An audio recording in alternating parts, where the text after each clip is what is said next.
What really made him enter, the football, career realms, and what he expects to achieve in the years that will be, coming. Christian, set on the platform where we talk about our sports heroes, and today we talk about potentials who could make it to the national team, and is already making headlines in the Portuguese league.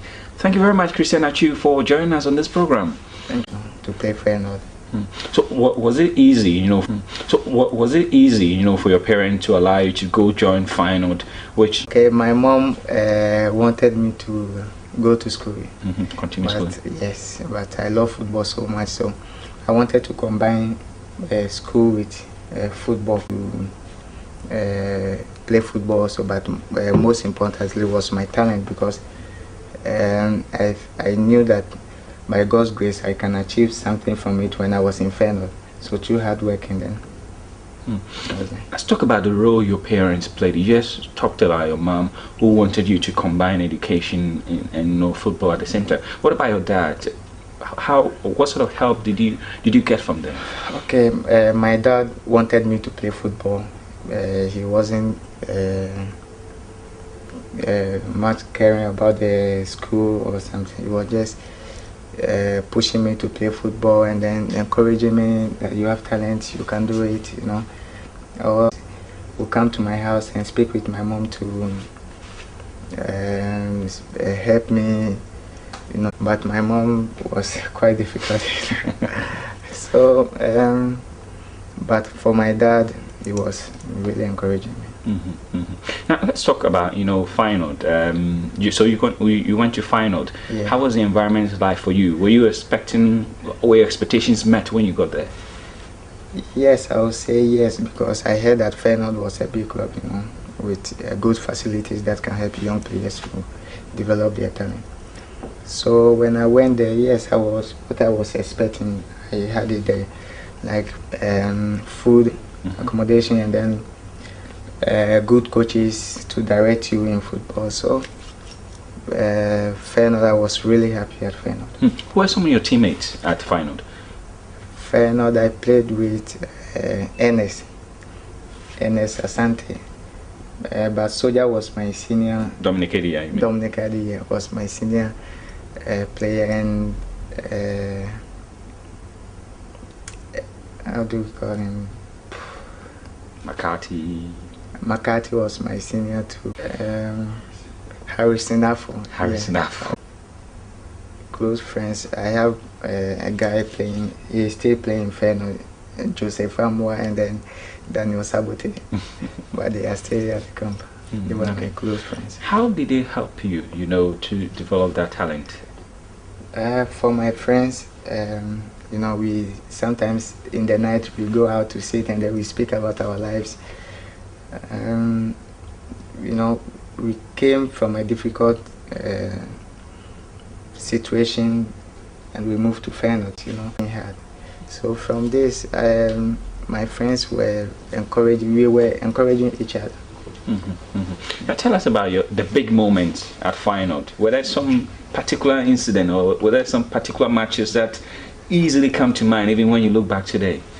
Yes, I was playing the under 14 in Feyenoord when playing against the national under 20 team. So they called me to be on the bench with them, so I was there. And then we were playing and they scored us 1-0. In the second half, the Kuchari changed someone I was in. When I came in, I equalized the goal. Where did this happen? At Feyenoord? Yeah, at Feyenoord, yeah. No, the Blacks, the under 20 team. The under 20 team, at that time.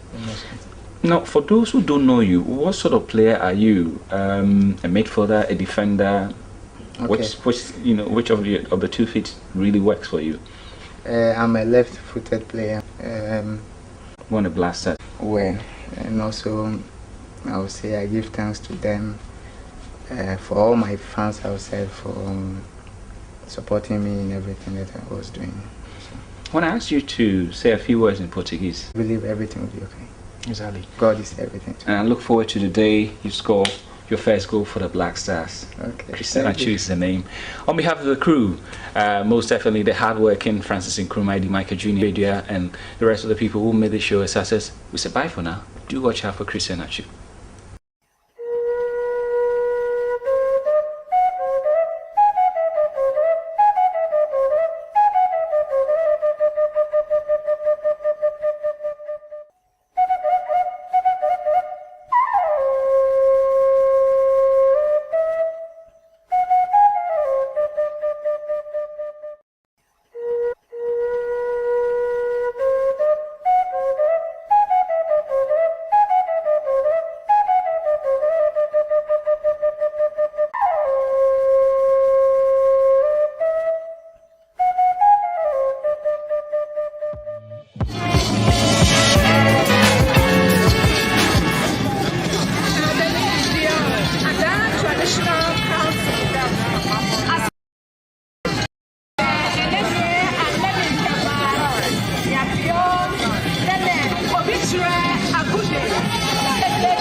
Please make way for the cadet.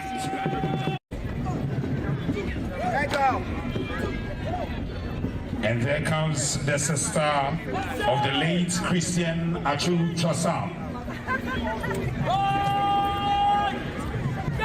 to inspect the cadets. And ladies and gentlemen, I've been told after this, they will take leave of us. Thank you very much, Fortin T.I. Almas, to the head of the school, PTA and cadet. Thank you.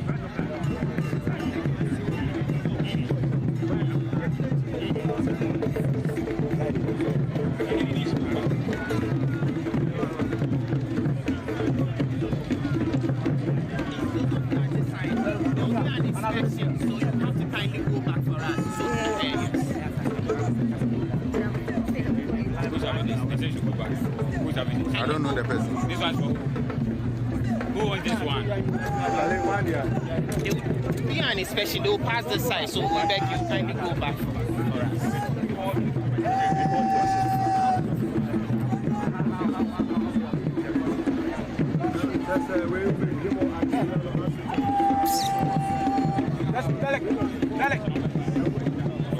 So we are going to have the assistant headmaster academic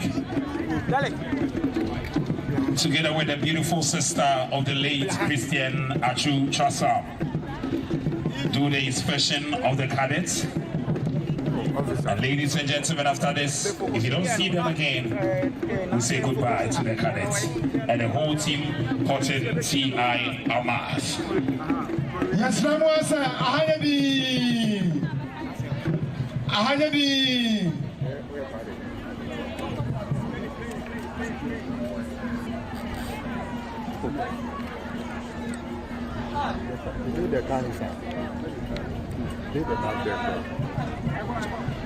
And there the cadet commander invites the beautiful sister of the late Christian Atsu Chasam to inspect the cadet, ably assisted by assistant headmaster academic.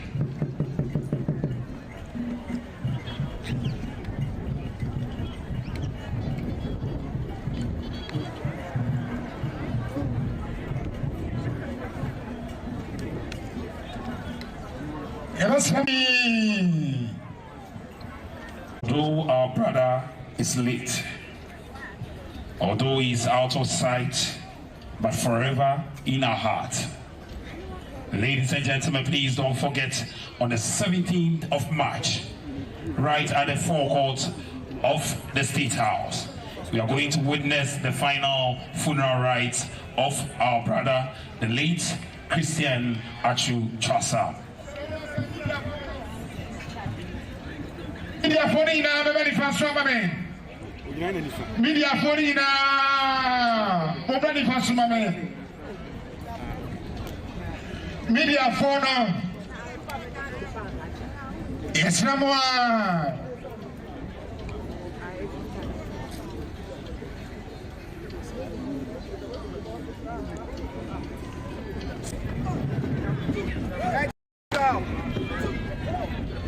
And there comes the sister of the late Christian Atsu Chasa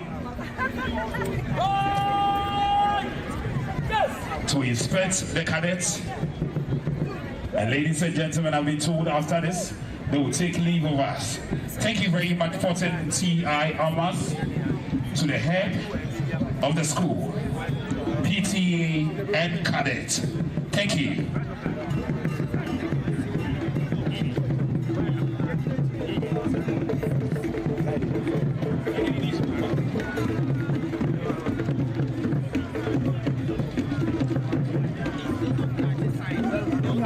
So you have to kindly go back for us. Who's having this? They should go back. Who's having this? I don't know the person. This one's for who owns this one? They will be an inspection, they will pass the side, so I beg you kindly go back for us.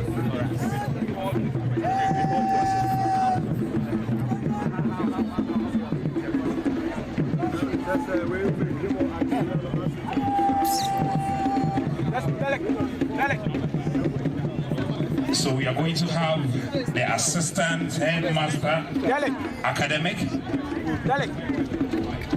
together with the beautiful sister of the late Christian Atsu do the inspection of the cadets.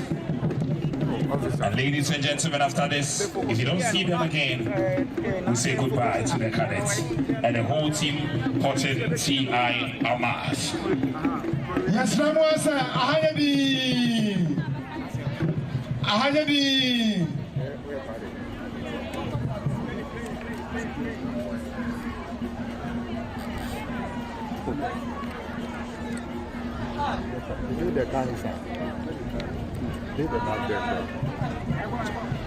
And there the cadet commander invites the beautiful sister of the late Christian Atsu Chasam to inspect the cadet, ably assisted by assistant headmaster academic.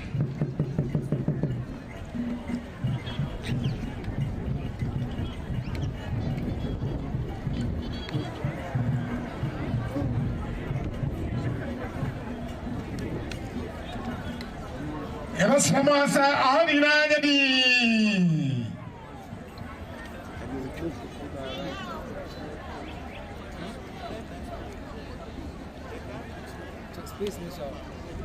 The sky is the limit.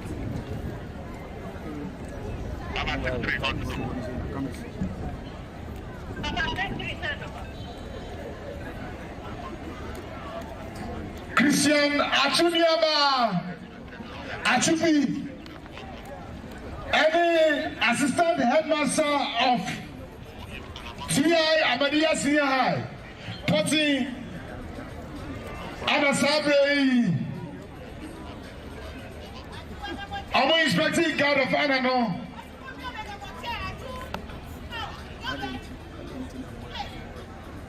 Oh, and although our brother is late, although he's out of sight, but forever in our heart. Ladies and gentlemen, please don't forget on the 17th of March, right at the forecourt of the State House, we are going to witness the final funeral rites of our brother, the late Christian Atsu Chasa.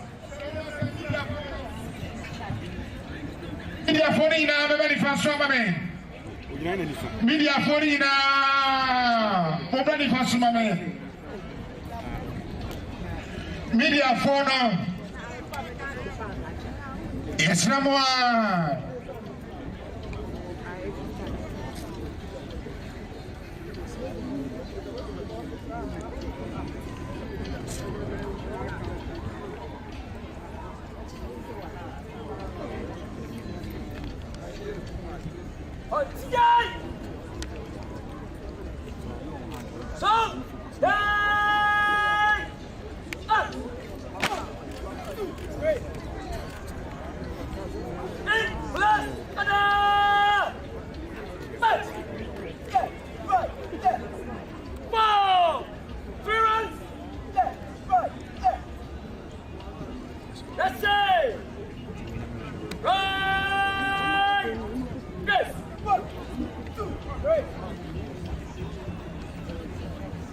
And then we say, rest in perfect peace, Christian Atsu Chasa. Your legacy lives on.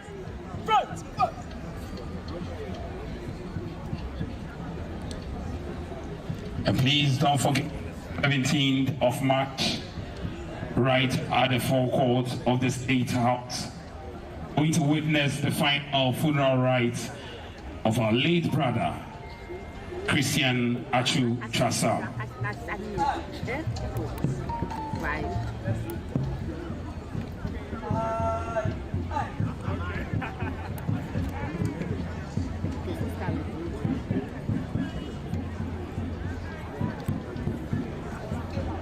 And truly the tree that provided shade for many has now fallen.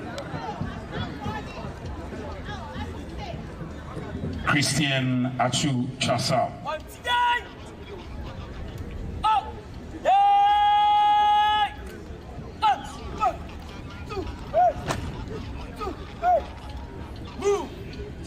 could see some members of the family tearing up,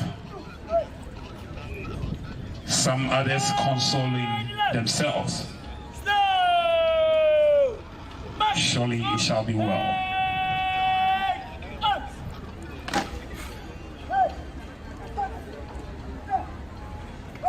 It is well.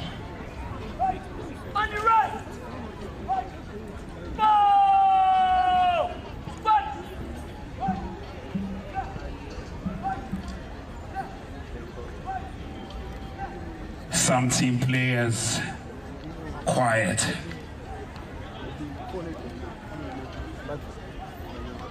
Witnessing this sorrowful moment of the late Christian Atsu.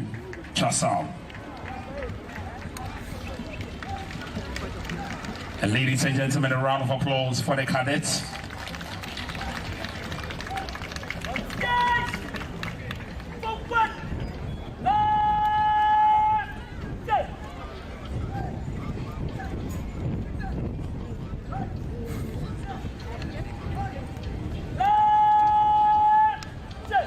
Any day more. Nyankopon Eya Doma on the 17th of March, right at the forecourt of the State House. Ana Yebebodia na Yaye a Yino. And when Mr. Wa, I know what Shannon song. Na Wabomodia say Obama and Uyina Atsu. Ana Ehuno.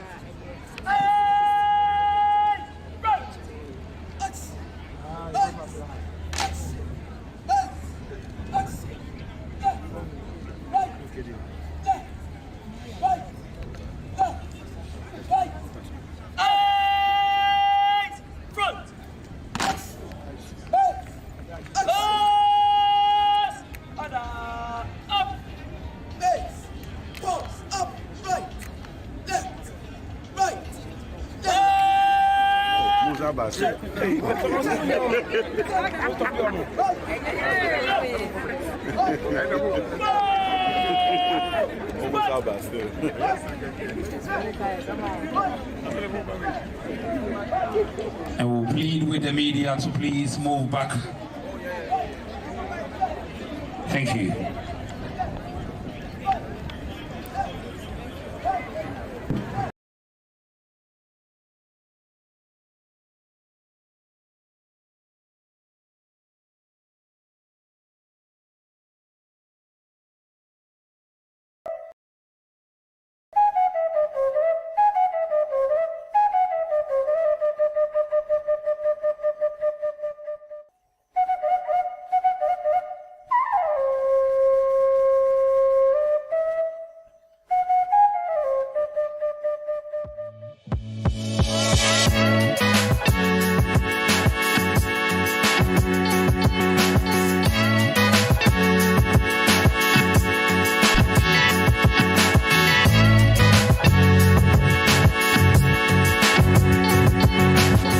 Major hopefuls for the national team. We're talking about a 20-year-old player who's just been invited for his first cap with the Black Stars. Now he has a cultured left foot, and it came to the national, scene when we heard about a young footballer who's just gradually climbing the ladder at FC Porto in the Portuguese league. And Kwesi Appiah certainly saw some prospect in him when he invited him into his first national team squad for the upcoming World Cup qualifiers. He goes by the name Christian Atsu.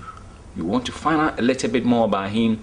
He will tell us where he grew up, the clubs he played for in Ghana, what really made him enter, the football, career realms, and what he expects to achieve in the years that will be, coming ahead of him. We need to go for a commercial break. When we come back, my guest on Reveal today is Christian Atsu. Most welcome back to Reveal again. My guest is Christian Atsu. Now, Reveal is certainly the platform where we talk about our sports heroes, and today we talk about some of the young potentials who could make it to the national team, and is already making headlines in the Portuguese league. Thank you very much, Christian Atsu, for joining us on this program. Thank you. And how are you doing? I'm okay. What is with the hairstyle here? It's my new style. It's a new style. Yeah. What is it called? In Ghana they call it peme or something like that. Anyway, let's talk about you. People want to know who Christian Atsu is. Where did you grow up? I grew up in Medina with my parents and brothers. I have 6 brothers and 4 sisters in my family. Settling life wasn't easy in Medina, but by God's grace, I made it through.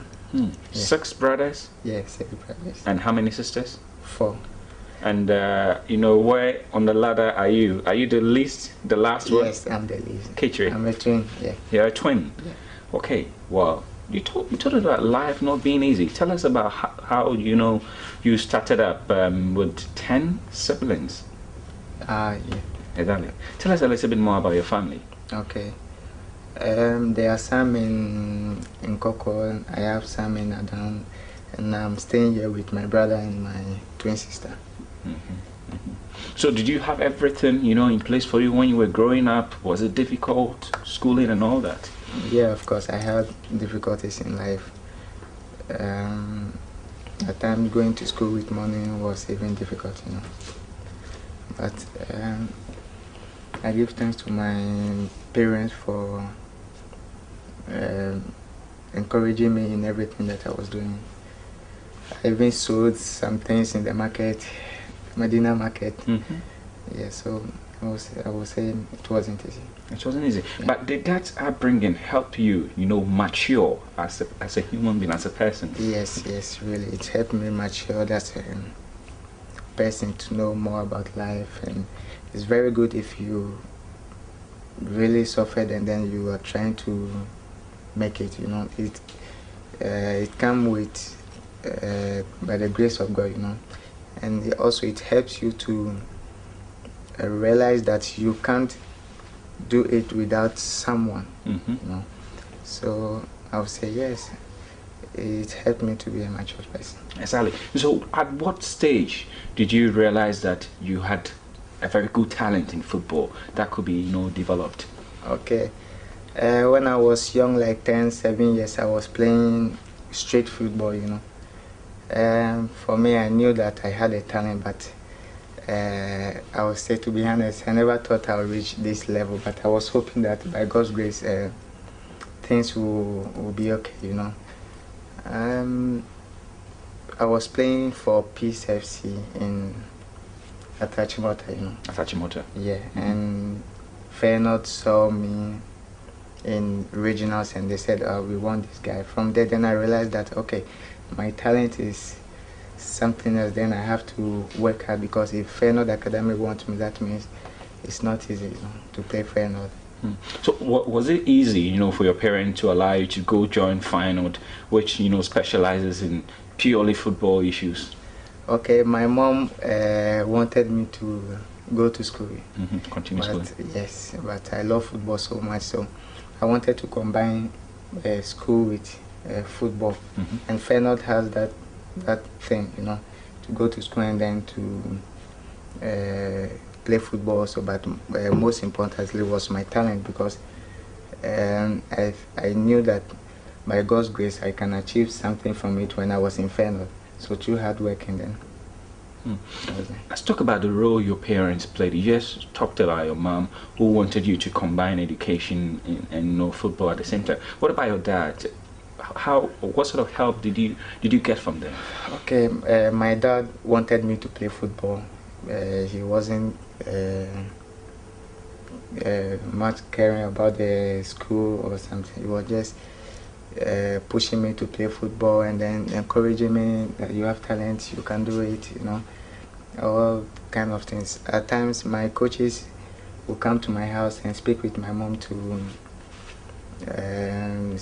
help me, to play football, because my coaches were thinking that I have a good talent. But my mom was quite difficult. So, but for my dad, he was really encouraging me. Now let's talk about Feyenoord.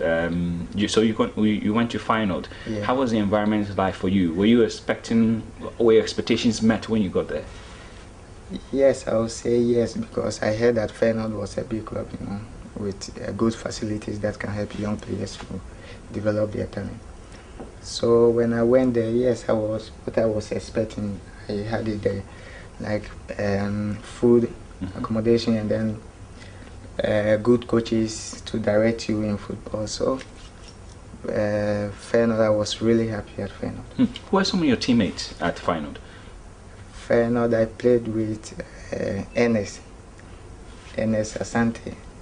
But Soja was my senior. Dominic Edia, you mean? Dominic Edia was my senior player, and how do we call him? McCarthy was my senior too. And Harrison Affo. Harrison Affo. That's the name you were trying to get. Exactly. Who are your close friends at that time? Close friends. I have a guy playing. He's still playing Feyenoord, Joseph Amwa, and then Daniel Sabote. But they are still at the camp. They were my close friends. How did they help you, to develop that talent? For my friends, we sometimes in the night we go out to sit and then we speak about our lives. We came from a difficult situation and we moved to Feyenoord. That wasn't easy. So we were trying to say, we have talent, because it is not easy to make it in Feyenoord. So then we have to continue working hard. So from this, my friends were encouraging. We were encouraging each other. Now tell us about the big moments at Feyenoord. Were there some particular incident or were there some particular matches that easily come to mind even when you look back today?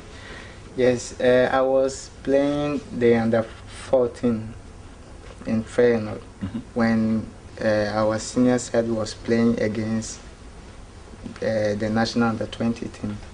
So they called me to be on the bench with them, so I was there. And then we were playing and they scored us 1-0. In the second half, the Kuchade changed someone I was in. When I came in, I equalized the goal. It was a fantastic moment for me. Where did this happen? At Feyenoord? Yeah, at Feyenoord, yeah. It happened there? Yeah. And you were playing against the Black Stars, you mean? No, the Black Stars, the under 20 team. The under 20 team, yeah. At that time. Now, for those who don't know you, what sort of player are you? A midfielder, a defender? Okay. Which of the 2 feet really works for you? I'm a left-footed player. I play in the midfield. I'm a fast guy and I have good technique, good control on the ball, and also good passing. And so, can you tell us more stories about Feyenoord? I'm just so much interested in that one. So, in this particular one, you scored a goal after you had been introduced. What more stories do you have? Okay, we went to play against ASEC too. Then we played 1-1. I also scored a penalty. It was a good moment. And to speak about Feyenoord, I would say they really polished my talent. It was there that I learned to give a good pass, when to give pass, when to tackle, when to dribble, and when to pass. So from Feyenoord, I would say they really helped me. Exactly. One man who's been associated with Feyenoord particularly is this, Coach Samade. So many players have gone through his hands. What experience did you have with him? Okay, he's a man of he's an aggressive person, on the pitch. And he likes players who are aggressive, skillful, and really want to work hard. And he has been speaking with us every time. You always have to work hard if you want to play. So we also go to beach on Sundays. He always speak with us and then watch our games every day, and then correct us if we make any mistake after the game. So it was really a great moment, I would say. Exactly. On that great note, we need to go for a commercial break. When we come back, we talk a little bit more about what happened after Feyenoord and move into FC Porto, where he currently is. We'll be right back after this break. Most welcome back again. My guest on Reveal is Christian Atsu. I'm enjoying the story and I hope you certainly are too. So post Feyenoord, what happened? Why did he leave Feyenoord? I left Feyenoord because there was a situation where my mom wanted me to really go to school, you know. And I had that problem with Feyenoord because they spoke with Feyenoord that they want me to really go to school. And Feyenoord also were thinking that no, the guy has a talent and he can make it to Feyenoord. But then I had some situation, then I have to go back home, you know. Then Cheetah bought me where I can go to school. You're talking about Cheetah, it's another football club? Yeah, Cheetah. At Feyenoord, I mean, do you have the facilities up to, let's say, classes? No, GSS3. It's GSS3? Yeah. Right on to GSS3. So it means you completed GSS3 at Feyenoord? And you wanted to go to secondary school? I was in secondary school. First level, yeah. Oh, exactly. But your parents wanted you home? Yeah. Wow, that's a little bit strange. But anyway, so you moved back home, and Cheetah FC also saw your talent and they bought you. But how was the experience, the different experiences like? You having to go to Feyenoord to develop talent, and now a football club, for that matter, wanted you. Okay, yeah. You know, at Cheetah, you know, the facilities were quite difficult, you know, with balls and with better coaches, you know, and with sometimes food. But you know, this is something that I have to go through. So I take it as a life. This is what I have to go through, and I have to work hard towards it because I'm in Cheetah now. I'm not in Feyenoord. I don't have to look back. I have to move forward. Exactly. So moving forward, what was that big point for you where you had a chance to move abroad? Can you take us through it? Yeah, I was playing at Kaswa with Cheetah, you know. And Cheetah has an agent from Portugal. I think he's Canadian, but he basically based in Portugal. So he saw me and he said, "Oh, I want this guy and I want him to go to Porto." So from there, then I went to Porto, junior side. Then I trained with them 3 days, and then they gave me 6 months. They gave me 6 months contract. Yeah. I mean, how did you feel that time when the announcement was, made? I was very happy, you know, to play FC Porto, one of the best clubs in Portugal, and it's not easy. But this is what has happened, you know. So I was really excited about it. How, when did this happen? About 2 years or 3 years ago? Yeah, 2.5 years ago. 2.5 years ago. And so basically you've been at Porto all those while after that. Yeah. And how difficult is it, to adjust to the system? Because first, the language, the weather, and all that. How did you adjust? For the weather, it wasn't easy for me. I was really cold. And for the language, when I went there, they started speaking Portuguese with me. They said, "You have to learn Portuguese." So when I said, "Okay, yeah, I'm in Portugal, then I have to learn Portuguese." But they have some people who speak English and also Portuguese. So sometimes they translate to me if I can't understand it. So you can speak the language now? Yes, I understand. Can you just give us a brief one sentence? It's really interesting to hear you speak. Okay. Perhaps I have to ask a question. Also Christian. Also Christian. What's that? I'm Christian.